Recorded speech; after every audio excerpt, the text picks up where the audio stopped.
आप रात को जाओगे तो आप भी युद्ध कर रहे हो। Everybody is a warrior.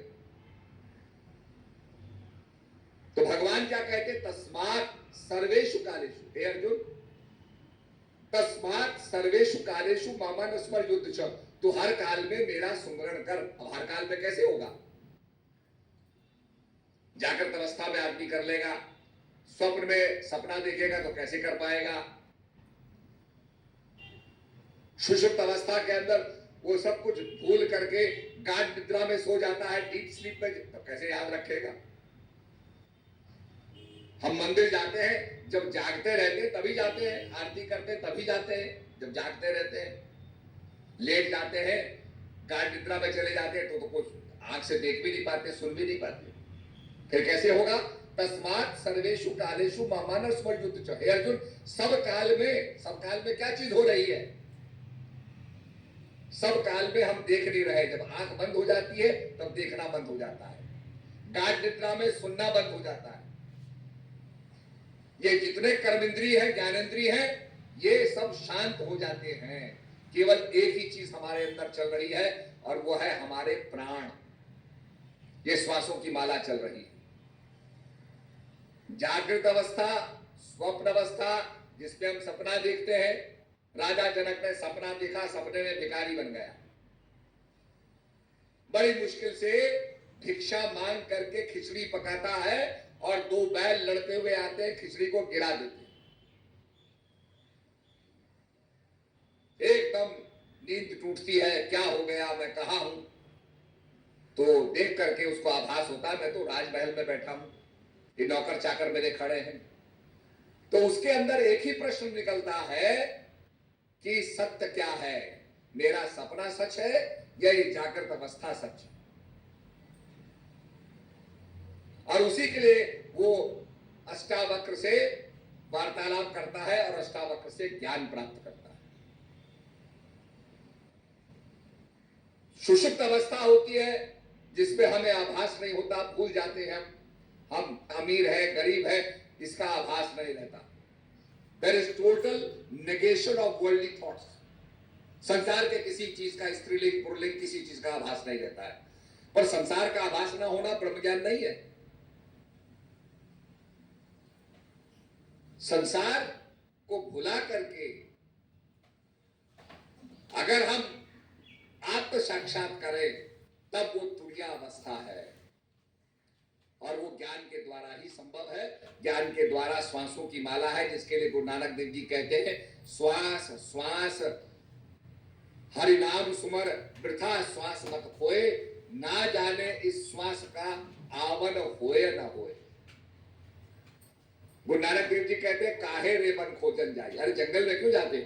काहे रे बन खोजन जाई, सर्व निवासी सदा अलेपा तोरे संग समाई।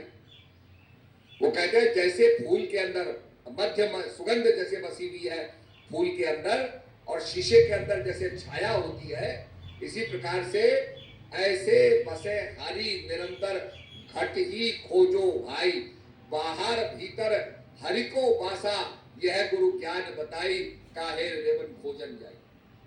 जंगल में क्यों भटकते हो?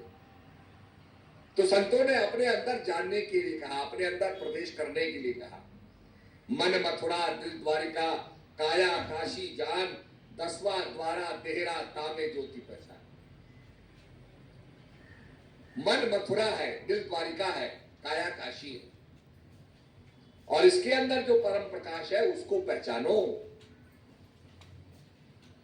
तो ये हमारे संतों ने समझाया कि सारे तीर्थ तुम्हारे अंदर हैं,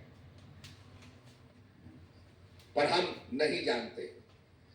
इसीलिए कबीरदास जी को कहना पड़ा, जब मृगनाभि कुंडल बसे मृग ढूंढे बरमाए, ऐसे घट घट ब्रह्म है दुनिया जानत नाय।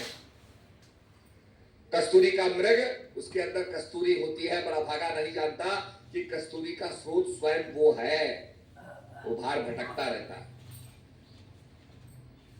तो इसीलिए संतों ने अपने आप को जानने के लिए कहा, और ये दरबार के अंदर जो ज्ञान की चर्चा की जाती है वो इसलिए की जाती है। आप भागवत को उठा के देखो, यही बताया जाएगा कि दक्षिण में भक्ति थी, भक्ति जब आई मथुरा वृंदावन के अंदर युवती हो गई और उसके दो पुत्र थे ज्ञान और वैराग्य, और वो मण सन रहे। नारद जी आते हैं, देखते हैं कि भाई माता तो युवती है और पुत्र जो है वृद्ध बने हुए हैं, मरने जा रहे हैं, ज्ञान और वैराग्य मण सन्न हो गए हैं।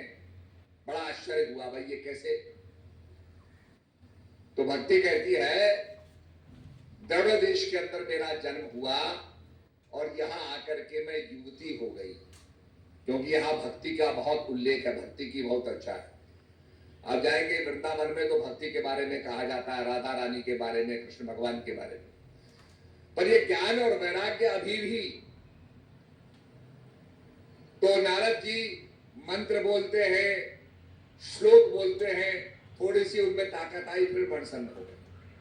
फिर आकाशवाणी होती है और आकाशवाणी कहती है नारद जी इनको भागवत सुनाओ, ज्ञान दो, अगर इनको ब्रह्म ज्ञान दोगे तो ज्ञान और वैराग्य खड़े हो जाएंगे।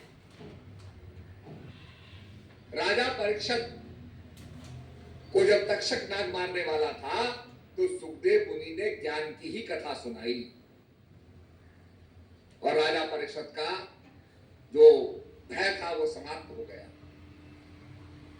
तो राजा परीक्षित की तरह तक्षक हमें भी, तक्षक जो है वो मृत्यु है, सबको मृत्यु आएगी, नोबडी इज इमॉर्टल। आइंस्टाइन का फॉर्मूला है every action has equal and opposite reaction, हर क्रिया की प्रतिक्रिया होती है।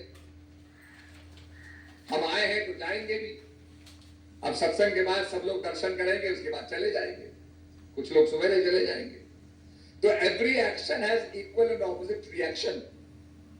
हम पैदा हुए हैं तो हम जाएंगे भी। और तक्षक वो मृत्यु है, राजा परीक्षित चले गए, हमें भी जाना है, पर नाम की कमाई करेंगे तो हमारा उद्धार हो जाएगा।